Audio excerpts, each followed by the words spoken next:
महाराज जी, अभी पंडोके सरकार धाम में आप आए और यहाँ की सारी सेवा प्रकल्प वगैरह देखा, मेला भी आप गए और सब चीज़ पंडोका सरकार धाम के बारे में आपने देखा। तो आप युवाओं को या लोगों को इस धाम को लेके क्या संदेश देना चाहिए, क्योंकि आपको सारी दुनिया जानती है, आयुर्वेद वेद के आप तो जन्मदाता हैं, सारी दुनिया जानती है। तो आप पंडोका सरकार धाम के बारे में आप लोगों को क्या संदेश देंगे, गुरु जी को लेकर के, सनातन को लेकर के कुछ आप मुझे बताएं, जो जिससे भक्त लोग जो हैं आपके गुरु जी के, वो सब लोग से देख करके सुन के प्रेरित हों इससे। हमने सुना था और हमारे परम आदरणीय सम्माननीय हमारे बहुत ही सम्माननीय भाई पांडोगर सरकार जी से हम मिले भी। यहाँ के विषय में एक कल्पना कह सकते हैं, हमारे मन में एक भाव था, पर जो हमने यहाँ देखा, जो एक व्यक्ति का प्रयास कि एक व्यक्ति, जैसे कहते हैं कि एक पुत्र यदि सुपुत्र होता है तो 21 कुलों को तारता है। तो मैं आदरणीय भाई साहब को कह रहा था कि आप 21 कुलों को नहीं, इस पूरे क्षेत्र को ही नहीं, पूरे मध्य प्रदेश को ही नहीं, सनातन परंपरा को पूरी दुनिया के हृदय में और दिलों में बसाने के लिए आप बड़ा कार्य कर रहे हैं। भगवान ने आपको निमित्त बना करके बड़ा सेवा कार्य करवा रहे हैं। और सच में ये यहाँ आकर के आप महसूस कर सकते हैं कि सिर्फ बातों की बात नहीं। हमेशा मैं एक बात कहता हूँ कि जो कर्म की ध्वनि होती है वो शब्दों की ध्वनि से बहुत गहरी होती है। और परम श्रद्धेय पूज्य स्वामी रामदेव जी महाराज भी इसी बात को कहते हैं, और हम उसी कर्म की ध्वनि को गुंजायमान करने के लिए योग और आयुर्वेद के माध्यम से जो विश्व की सेवा कर रहे हैं, तो इसी तरह से सनातन और हमारी परंपराओं के लिए, उन मूल्यों के लिए शब्दों से नहीं अपितु कर्म से गुंजायमान करने का यहाँ पर बड़ा कार्य हो रहा है। और आने वाली युवा पीढ़ियों के लिए भी, क्योंकि आप पढ़ लिख करके जरूरी है परिवार के लिए सोचें, घर के लिए सोचें, पर घर और परिवार के लिए सोचते हुए अपने राष्ट्र के लिए, अपनी संस्कृति सनातन परंपरा के लिए सोचें और उनके प्रति भावना श्रद्धा करना सीखें, क्योंकि संस्कृति की रक्षा से हमारी रक्षा है। हमें संस्कृति के लिए हमको प्रयास नहीं करना है, अपनी रक्षा के लिए संस्कृति की रक्षा का प्रयास करना है। तो इसीलिए, क्योंकि संस्कृति के संरक्षित होने से ही हम सुरक्षित हैं, तो अपनी सुरक्षा के लिए, आने वाली पीढ़ियों के लिए, तो ये एक अद्भुत दिव्य कार्य यहाँ पांडोखर धाम में हो रहा है। भव्य मंदिर निर्माण के साथ साथ में लोगों के, आने वाले लोगों के लिए लंगर की व्यवस्था हो, भोजन की व्यवस्था हो, चिकित्सा की व्यवस्था हो, या अन्य सारी सुविधाएं, गौ सेवा का कार्य हो, तो एक व्यक्ति के द्वारा कितना बड़ा कार्य हो सकता है।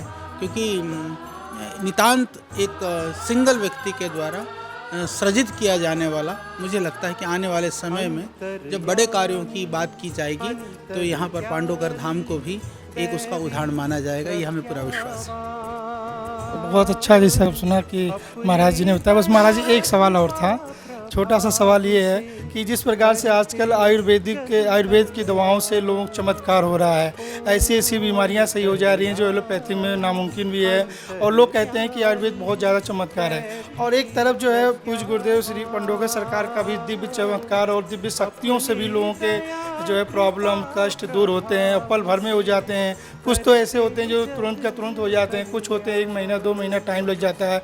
पंडोकर सरकार धाम में लोग आते हैं, भभूतियाँ ले जाती हैं, कैंसर जैसी चीज़ें सही हो जाती हैं। तो आप इन दोनों को, आयुर्वेदिक को और गुरुदेव के दिव्य शक्तियों चमत्कार को किस नज़रिए से देखते हैं? क्या है समाज में इस चीज़ को लेकर के? अनुसंधान प्राचीन काल में भी होता था और आज भी होता है। हमारे ऋषि महर्षि वो बहुत बड़े वैज्ञानिक थे, उनको इसीलिए ऋषि कहा जाता है। वो मंत्र दृष्टा थे, वह समय को जानते थे, भविष्य भूत वर्तमान को समझते थे। तो जो आयुर्वेद जिसको हम कहते हैं, वो आयुर्वेद वस्तुतः सिर्फ औषधि विज्ञान नहीं है। आयुर्वेद के अंदर वहाँ स्वस्थ वृद्धि, दिनचर्या से लेकर के, ऋतुचर्या से लेकर के, आहारचर्या से लेकर के और विविध तरह के उपायों का वहाँ पर वर्णन है। जहाँ वहाँ योग की साधना से लेकर के, ध्यान आदि के द्वारा से लेकर के, मंत्र और साधना और तप और विविध तरह के उपायों की बात की गई है। इसीलिए चिकित्सा के लिए भी यदि आप उपवास करते हैं, मंत्र जाप करते हैं और साधना करते हैं, औषधियों का सेवन करते हैं, तो ये सब मिल करके आप तब जल्दी ठीक हो सकते हैं। तो ये अंग है उसका, ये अलग से नहीं है, आप ऐसा मानिए। तो इसीलिए औषधि का जो द्रव्यों का अलग कार्य है, मंत्रों का अलग कार्य है, साधना का अलग कार्य है, तप का अलग कार्य है। यदि आप सबको मिला करके करते हैं तो जल्दी ठीक हो जाएंगे और पक्का ठीक होंगे, निश्चित रूप से ठीक होंगे। और यह भी हमारी सनातन वैदिक परंपरा की यह शक्ति है, सामर्थ्य है, यह ऋषियों की देन है। ऋषियों ने हमारी सनातन परंपरा में कहीं पर भी आपको इन विधाओं को करने के लिए, सीखने के लिए या जानने के लिए या लाभ लेने के लिए आपको धर्मांतरण करने की जरूरत नहीं है। जैसे आजकल लोगों में एक ऐसी मानसिकता बनी हुई है, लोग अपनी मतांतरण, धर्मांतरण और छोटी छोटी चीज़ों के लिए लोगों को बहकाने का या समाज से कहीं ना कहीं उनको भ्रमित करने का प्रयास किया जा रहा है। सनातन में तो सबके लिए दरवाज़ा खुला हुआ है। वह मनुष्य को मनुष्य बनना सिखाता है, तो वह सब लोगों की चिकित्सा हित की बात करता है। वही हित की बात, वही चिकित्सा की बात यहाँ से हो रही है। तो आदरणीय हमारे परम सम्मानीय भाई पांडवकर सरकार, यहाँ पर उनकी भी इच्छा है अभी साधना के साथ में, दैवीय शक्ति के साथ में, मंत्र के साथ में, अब यज्ञ के साथ में, इतना बड़ा यज्ञ अनुष्ठान यहाँ पर हुआ, तो आयुर्वेद की औषधियों वाली विधाएं भी, क्योंकि यज्ञ में भी यहाँ बहुत सारी जड़ी बूटियाँ डाल करके यज्ञ हो रहा है। हम लोग भी यज्ञ चिकित्सा करते हैं। पतंजलि ने पहली बार यज्ञ चिकित्सा को इंटरनेशनल लेवल पर जो टॉप रिसर्च जर्नल्स में हमने छपाया है, हमने उनको रिसर्च किया है। तो ये सारी हमारी जो वैदिक विधाएं हैं, ऋषियों ने जो कुछ भी कहा है अक्षरशः सत्य है।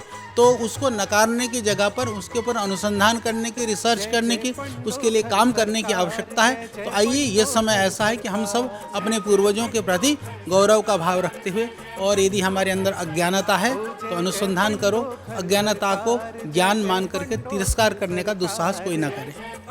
बहुत बहुत धन्यवाद महाराज जी, बहुत बहुत धन्यवाद। अभी हम जो है गुरु जी से कुछ बात करना चाहेंगे कि जो है गुरु जी आए हैं और महाराज जी भी आए हैं। आपको कौन परिचय देने की आवश्यकता नहीं है महाराज जी की। तो आप लोग भी सुनते हैं कि गुरुदेव का क्या कहना है महाराज जी के आने के बाद में, कैसा लग रहा है पांडवकर सरकार धाम में। जैसा कि सभी लोगों ने देखा, गुरुदेव ने जो है पूरा आश्रम घुमाया है और साथ में सब कुछ और भी साधु संत यहाँ बैठे हुए हैं। जय श्री राम, श्री परमात्मा नमः। आज का वो दिव्य दिन है, वो क्षण है जिस क्षण संत, योगी, तपस्वी, अनुष्ठानी या परम तेजस्वी जिसको कहा जाए, परमात्मा को जो जानने वाले, ब्रह्म को जानने वाले,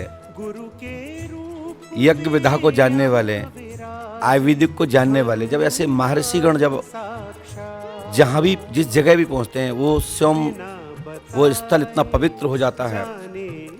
ऐसे माने जैसे कि प्रयागराज में जब संतों का आगमन होता है, हर प्रकार के योगी जन आते हैं, भक्त आते हैं, तो महाकुंभ बन जाता है। इस समय संतों के साथ साथ योगी जन, महर्षि जन, तपस्वी, अनुष्ठानी, हठ योगी इत्यादि समस्त लोग मेला में आकर के साधु संत हमारे क्षेत्रवासियों को जो आशीर्वाद दे रहे हैं, जो आशीर्वाद दिया है, जो अवसर दिया है, इस अवसर को जो जान गया उसका उद्धार हो गया, जो मान गया उसके जीवन में हर प्रकार का उदय हो गया। संत जब आशीर्वाद देते हैं, संतों का आगमन ही बहुत होता है। जिस धरा पर, जिस स्थान पर जब संतों के चरण रज स्पर्श होते हैं उस भूमि पर, और जब वो रज समाहित रूप से सब में फैलती है, किसी भी प्रकार से वो रज मस्तक लगती है, तो वहीं पर परमात्मा की कृपा प्राप्त हो जाती है। आज ये उत्सव, पांडवकर धाम महोत्सव, हमारे बड़े भाई स्वामी जी, हमारे भैया जी, हमारे बड़े भाई, हमारे स्वामी जी, जितने सब यहाँ विराजमान बैठे हैं, हमारे सब बड़े हैं, सम्माननीय हैं, स्मरणीय है, पूजनीय है। इसलिए पूजनीय है क्योंकि एक संत हैं, हम एक ग्रस्त हैं। यहाँ का मैं एक छोटा सा कार सेवक के रूप में कार्य कर रहा हूँ। कार्य करने वाले हनुमान जी महाराज हैं। बस मेरे द्वारा हो रहा तो ये खुशी हो रही है कि हमारे बड़े भाई हमारे ऊपर कृपा करने वाले महापुरुषगण, हमारे संत लोग जब हमारे बीच में होकर के हाथ पकड़ करके कहते हैं गुरुशरण हम तुम्हारे साथ हैं, आप चिंता मत करो, बहुत अच्छा हो रहा है, तो अंदर से लगता है कि हमने कुछ थोड़ा सा अच्छा करने का प्रयास किया। तो हमारे बड़े लोग हमसे प्रसन्न होकर के आशीर्वचन दे रहे हैं। हम चाहते हैं कि इससे बढ़कर के भी आने वाले समय में महाकुंभ हो, कल्प कुंभ बने, इसमें बहुत साधु संत महंत महामंडलेश्वर शंकराचार्य अति सब लोग आए और हमारे क्षेत्र की जनता को और पूरे दुनिया को जागृत करने के लिए पूरा विश्व का कल्याण हो, क्योंकि यज्ञ पूरे विश्व के लिए होता है, किसी एक के लिए नहीं होता है। तो ये विश्व के यज्ञ में साधु संतों का आशीर्वाद भी समाहित होगा तो पूरा विश्व का कल्याण होगा, क्योंकि ये जनहित में हो रहा है। हमारे बड़े भाइयों से मैं सदैव चाहता हूँ, संतों से चाहता हूँ, आशीर्वाद की कामना, महापुरुषों से आशीष की याचना करता हूँ कि सबका कल्याण हो, सबका भला हो। ऐसे इस प्रकार की मैं आशा करता हूँ कि ऐसे हमारे संत महापुरुष लोग आशीर्वाद देके जा रहे हैं, आने वाले समय में इस आशीर्वाद का प्रभाव दिखाई देगा। बस महाराज जी एक छोटा सा और था कि हमने भी बीच में सुना, मेला में ही सुना है कि कन्या विवाह को लेकर के कुछ, बस एक लाइन थोड़ा सा बताइए महाराज। देखिए, गुरु लोग संत लोग हमेशा से समाज सेवा करते ही हैं, जनहित के लिए कार्य करते हैं कि कल्याण हो, कैसे भी हो, कुछ भी हो, बिगड़े हुओं को बनाना, जिसका कोई नहीं उसका परमात्मा होता है, उनके लिए संत होते हैं। हमने तो मात्र इसमें, हमारे यहाँ वैसे तो मध्य प्रदेश की सरकार भी विवाह करती है, बहुत सारी कन्या बहना लाडली योजना के अंतर्गत हमारी भारतीय जनता पार्टी के द्वारा भी आयोजन कराए जाते हैं। केंद्र सरकार की बहुत सारी योजनाएं हैं, इसको कराने की आवश्यकता नहीं थी, परंतु वहाँ तक योजना जो नहीं पहुँच पाती हैं, जहाँ हम लोगों की दृष्टि पहुँचती है वहाँ तक नहीं पहुँच पाते हैं, तो हम चाहते हैं कि भक्तों के माध्यम से ये ऐसी बेटा बेटियों का कन्यादान लिया जाए, जिनको कष्ट है कि हमारे पिता होते तो हमारा विवाह कैसा होता, हमारे भाई होते तो हमारा विवाह कैसा होता, हमारी माँ होती तो हमारा विवाह कैसा होता। उनको ये ना रहे कि हमारा कोई नहीं है, उनका भाई भी मैं हूँ, पिता के रूप में मैं हूँ और उनके गार्जियन के रूप में भी मैं हूँ, कि ऐसे बच्चों के विवाह हों जो बच्चे अपनी ससुराल जाएं और पंडोखर धाम के बारे में कहें कि हमारे गुरुजी ने यज्ञ किया था, उस यज्ञ में हमारा विवाह हुआ है। लोग कहते हैं ना सहज, क्या तुम्हारे बाप ने कोई यज्ञ कराया था, शादी तो की है, तो वो बेटियां कहेंगी कि हमारे पिता ने, हमारे भाई ने यज्ञ किया था, उसमें शादी हुई थी। वास्तविक हमारे पिता ने यज्ञ नहीं महायज्ञ कराया, हमारे भाई ने यज्ञ नहीं महायज्ञ कराया, उसमें अपनी बेटियों को, अपनी बहनों को अपने हाथ से पीले हाथ कराएंगे और उनका घर बसाएंगे, ऐसा मेरा संकल्प है। और आगे जैसा भी महापुरुषों का आशीर्वाद होगा, भगवत कृपा होगी, उस कार्यक्रम को बढ़ाया जाएगा। आज ये कन्या विवाह का डेट या कुछ भक्तों को बताइए, कैसे कब है? देखिए, शिवरात्रि के शुभ अवसर पर विवाह का मुहूर्त नहीं होता है, परंतु लोग शिवरात्रि पर जो विवाह करते हैं वो शास्त्र मत से शिवरात्रि विवाह मुहूर्त नहीं है। स्कंद पुराण के हवाले से आप जो देखते हैं, लोग कई जगह हम देखते हैं कि शिवरात्रि पर विवाह करते हैं। शिवरात्रि पर मात्र विवाह चर्चा होती है, लगन देखी जाती है, आगे का मुहूर्त बताया जाता है कि आने वाले इतने समय बाद विवाह होगा। लेकिन हम शिवरात्रि पर शिव जी का बढ़िया झांकी निकालेंगे, शिव जी का अभिषेक होगा, उसी के चक्र में जो पहला चरण होगा, विवाह का मुहूर्त होगा, उसी अवसर में और पंडोखर धाम के जो महोत्सव का क्रम होगा, उसमें इस कार्यक्रम को 3 महीने में इसको रखेंगे कि ये कार्यक्रम 3 महीने तक प्रतिवर्ष हो, जिसमें 3 महीने तक यहाँ मेला लगे, एक चरण में विवाह, दूसरे चरण में यज्ञ, तीसरे चरण में मेला, जिससे कि क्षेत्र के लोगों के लिए एक बड़ा उत्सव हो। हमारी बेटा बेटी क्षेत्र के जो विवाह होते हैं, कई बार बेटियों को बुलाते नहीं है। आजकल बहुएं कुछ ऐसी आ रही हैं, कुछ बेटा बेटियां जो अपनी नंदों को पूछती नहीं, कई नंदें ऐसी हैं जो अपनी भाभियों को नहीं पूछती। तो हमारा मतलब ये है कि उनको लगे कि हमारा आश्रम है, पंडोखर धाम हमारा तीर्थ है, हम वहाँ जाएंगे, अपने माँ बाप से मिलेंगे और हम पंडोखर धाम में रहेंगे, वहीं भोजन प्रसादी पाएंगे और मेला देखेंगे। इस इच्छा को रखते हुए हमने पंडोखर धाम को मेला का रूप दिया। और मेला हमारी परंपरा है। हमारे यहाँ पहले गांव-गांव में 2, 4, 6 गांव छोड़ करके एक मेले पे मेला होता था, जिसमें हमारी माताएं मैंने साल भर इंतजार करती थी। हमने वही परंपरा को जीवित किया है, अपनी संस्कृति को जीवित किया है कि मेला की परंपरा खूब विस्तार से हो, पंडोखर धाम में उत्सव मनाए जावे।